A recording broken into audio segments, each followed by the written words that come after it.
Video ഇവളിങ്ങനെ ഇരുന്നിട്ട് എനിക്ക് മഞ്ജു പത്രോസിനോട് ഒരു ചോദ്യം എന്നൊക്കെ പറഞ്ഞിട്ട്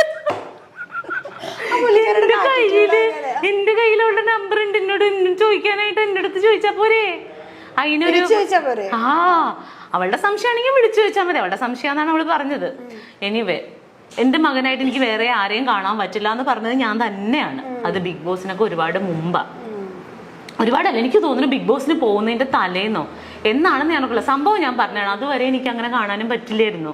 ഒരമ്മമാർക്കും പറ്റിയിട്ടുണ്ടാവില്ല എന്നാണ് എൻ്റെ ഒരു കാൽക്കുലേഷൻ. അതെന്താന്ന് വെച്ചാല് നമുക്ക് പറയാനുണ്ടായ സാഹചര്യം സുനിത ദേവദാസിന്റെ ഇന്റർവ്യൂലോ മറ്റോ ആണ് ഞാനത് പറഞ്ഞു എന്ന് തോന്നുന്നു. അവള് ഓൺലൈനിലോ മറ്റോ ഇന്റർവ്യൂ എടുത്താണ്. എന്താണെന്ന് എനിക്ക് കൃത്യമായിട്ട് ഓർമ്മയില്ല കേട്ടോ. അപ്പൊ ഞാൻ പറയാനുണ്ടായ സാഹചര്യം ഇതേപോലെ നമുക്കിപ്പം ഇത് കുറെ പേർക്ക് റിലേറ്റ് ചെയ്യാൻ പറ്റുമായിരിക്കും. നമുക്ക് എപ്പോഴും ഫോൺ കോളുകൾ വരും. മിക്കവാറും ഈ നമ്മുടെ നമ്പറുകൾ കിട്ടിക്കഴിഞ്ഞാൽ ഇങ്ങനെ വിളിച്ചിട്ട് എല്ലാവരും അല്ല കേട്ടോ, വളരെ കുറച്ച് പേര് വിളിച്ചിട്ട് എനിക്ക് എൻ്റെ സ്വന്തം പെങ്ങളെ പോലെയാണ്, എൻ്റെ മകളെ പോലെയാണ്, സ്വന്തം പെങ്ങളാണ് ഞാൻ അങ്ങനെ. അപ്പൊ ഒരാൾക്ക് ഉള്ളിൽ തോന്നുന്ന ഒരു ഇഷ്ടത്തെ അയ്യോ എനിക്ക് താല്പര്യമില്ല എന്ന് പറഞ്ഞു വെക്കാൻ അവരെ ഹേർട്ട് ചെയ്യേണ്ട കാര്യം നമുക്കില്ലല്ലോ. അപ്പൊ ചേട്ടാ താങ്ക് യു എന്ന് പറഞ്ഞു വെക്കും. പിറ്റേ ദിവസവും വിളിക്കും പെങ്ങളുടെ സുഖം അന്വേഷിക്കാൻ. എല്ലാ ദിവസവും വിളിക്കും പെങ്ങളുടെ സുഖം അന്വേഷിക്കാൻ. അപ്പൊ ആ ഒരു സാഹചര്യത്തിലാണ് ഞാൻ പറഞ്ഞത് അതെന്തിനാണ് അങ്ങനെ ഡെയിലി വിളിച്ച് ഒരാളെ വിളിച്ച് സുഖവിവരം അന്വേഷിക്കേണ്ടത്. പിന്നെ നമ്മൾ എടുക്കാതാവും കോള്, ശല്യമായി മാറും. ചിലപ്പോൾ വീഡിയോ കോളൊക്കെ ചെയ്ത് കളയും. നമ്മൾ എങ്ങനെയാണ് നമ്മുടെ വീട്ടിൽ നിൽക്കണം, അല്ലെങ്കിൽ നമ്മുടെ റൂമിൽ എന്തായിരിക്കും നമ്മുടെ അവസ്ഥ എന്നൊന്നും നമുക്കറിയില്ലല്ലോ. ചിലപ്പോൾ കുളിക്കാൻ കയറുന്ന ടൈമായിരിക്കും വീഡിയോ കോളൊക്കെ ചെയ്യും. അപ്പൊ അതൊക്കെ നമുക്ക് ടെക്നിക്കലി ഇതൊക്കെ ബുദ്ധിമുട്ടല്ലേ. അപ്പൊ അപ്പോഴാണ് ഞാൻ പറഞ്ഞത്, ഇപ്പൊ എന്നെ സംബന്ധിച്ച് എനിക്ക് എൻ്റെ ആങ്ങളെ കാണുന്ന പോലെ എനിക്ക് വേറൊരു ആളെ എൻ്റെ സ്വന്തം ബ്രദറായിട്ട് കാണാൻ പറ്റുമോ? ഇല്ല, പറ്റില്ല. എനിക്ക് എൻ്റെ മകനെ പോലെ എനിക്ക് വേറൊരാളെ കാണാൻ പറ്റില്ല എന്ന് ആ സാഹചര്യത്തിലാണ് ഞാൻ പറഞ്ഞത്. ഓക്കെ, അതിനുശേഷം ഞാൻ ബിഗ് ബോസിന്റെ ഉള്ളിൽ പോയി കുറേ ബിഗ് ബോസിന് അത് വേറൊരു ലൈഫാടാ.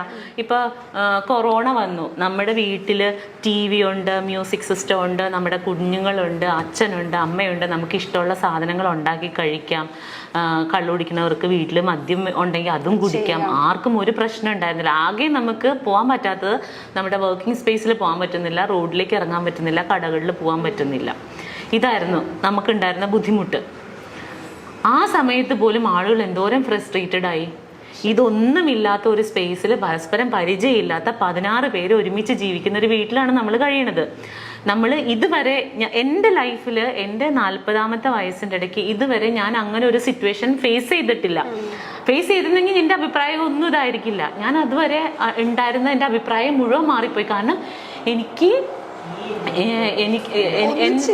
ഒന്നും ചെയ്യാൻ പറ്റണില്ല. എനിക്ക് മനസ്സിലാവണുണ്ട് എൻ്റെ തലയിലെ സ്ക്രൂ കഴിഞ്ഞ് വീഴുന്നത്. സീരിയസ്ലി ഞാൻ ഇങ്ങനെ.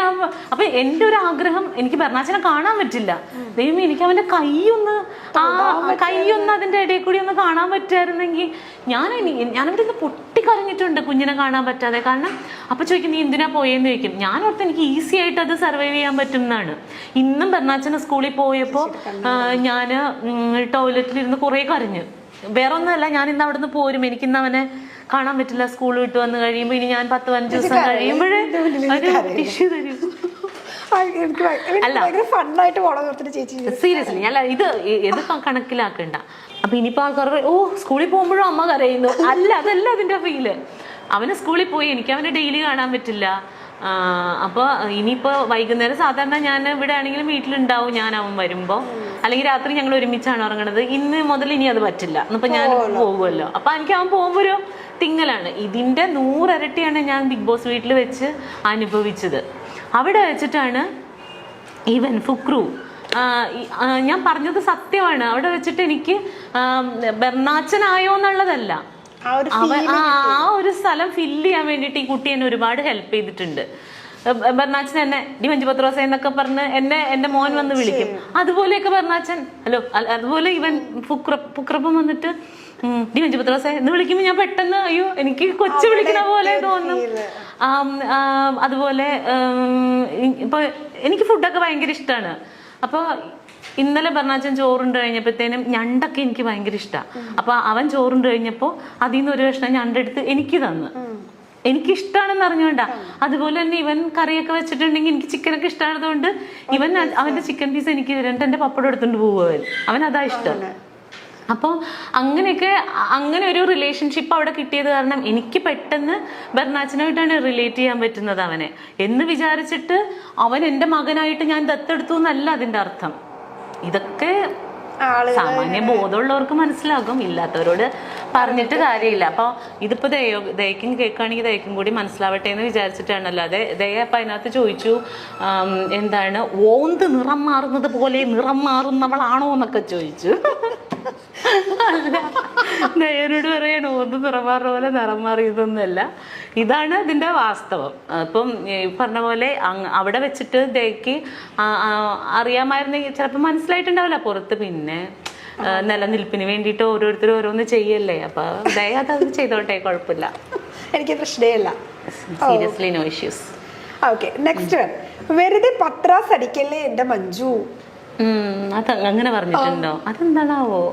ചിലപ്പോ ഒരു അതായിരിക്കും, ഒരു പ്രാസത്തിന് വേണ്ടി പറഞ്ഞായിരിക്കും. പാവം, പോട്ടെ, അതൊക്കെ ഒന്നും കുഴപ്പമില്ല. നെക്സ്റ്റ് വൺ നല്ലതാട്ടോ. വരും കാലത്തെ ലളിതാമ്മ. ഓക്കെ, എന്താ മഞ്ജു ചേച്ചിക്ക് നാഷണൽ അവാർഡ് കിട്ടാതെ? എന്റെ കർത്താവേ, അങ്ങനെ ചോദിക്കല്ലേ. ഞാൻ അതിന് മാത്രം വലിയ കാര്യങ്ങളൊന്നും ചെയ്തിട്ടില്ല. നാഷണൽ അവാർഡ് കിട്ടാൻ പാകത്തിനൊന്നുമുള്ള അങ്ങനെ ഒരു നല്ല ക്യാരക്ടറോ അതെന്താ അറിയോ, ഇപ്പോ നമ്മുടെ ഇൻഡസ്ട്രിയിൽ നിൽക്കുന്ന എല്ലാ ആർട്ടിസ്റ്റുകളും നല്ല ടാലന്റഡ് ആയിട്ടുള്ളവരാണ്. പക്ഷെ ചിലർക്ക് നല്ല ഓപ്പർച്യൂണിറ്റീസ് കിട്ടും. ഇപ്പൊ എനിക്ക് അഭിനയിക്കാൻ കഴിവുണ്ട്, ഞാൻ എൻ്റെ വീട്ടിൽ പോയിരുന്ന് അഭിനയിച്ചിട്ട് വല്ല കാര്യമുണ്ടോ? എനിക്കിപ്പോ ചിലപ്പോ അല്ലെങ്കിൽ ഇപ്പൊ ആർക്കാണെങ്കിലും ഇപ്പൊ ലളിതാമ്മ ചെയ്ത പോലെയുള്ള നല്ല ഡെപ്ത് ആയിട്ടുള്ള ക്യാരക്ടർ ഈസി ആയിട്ട് ചെയ്യാൻ പറ്റുമെന്ന് വിചാരിക്കുക. എനിക്കിതിപ്പോ ഒരവസരം കിട്ടിയാലല്ലേ എനിക്കിത് ചെയ്ത് കാണിക്കാൻ പറ്റുള്ളൂ. അപ്പൊ ചിലപ്പോ ഇത് എഴുതുന്ന ആളുകൾക്ക് നമ്മളിൽ അത്ര വിശ്വാസം ഉണ്ടാവില്ലായിരിക്കും, അതുകൊണ്ട് തരില്ല. അല്ലെങ്കിൽ അത്തരത്തിൽ കഥാപാത്രങ്ങൾ ജനിക്കുന്നുണ്ടാവില്ല. പിന്നെ ഒരെണ്ണം ജനിക്കുമ്പോൾ കുറച്ചും കൂടി ബെറ്റർ ആയിട്ടുള്ള ഒരാളിലേക്ക് പോവായിരിക്കും. അപ്പോൾ എപ്പോൾ ചെയ്യുന്നോ വിധി ഉണ്ടെങ്കിൽ കിട്ടും. അങ്ങനെ എന്നെ സംബന്ധിച്ച് എനിക്കെല്ലാം ബോണസാണ് കേട്ടോ. ഞാൻ പറഞ്ഞില്ലേ, ഇപ്പോൾ ചിലർ പറയും അവള് പഴയ കാലം മറന്നുപോയെന്ന്. ഞാൻ ഒരിക്കലും മറന്നിട്ടില്ല. അത് പറയാൻ പറ്റില്ല. അപ്പോൾ ഞാൻ എങ്ങനെയാണ് എന്തായിരുന്നു എന്നുള്ളത് മറ്റാരേക്കാളും വ്യക്തമായിട്ട് അറിയാവുന്ന ഒരാളാണ് ഞാൻ. ഒരിക്കലും ഞാനത് മറക്കില്ല. അപ്പോൾ ഇല്ലില്ല, എനിക്ക് കരച്ചിൽ വരാറില്ല. ഞാൻ അങ്ങനെ ഇപ്പോൾ കരയാറില്ല.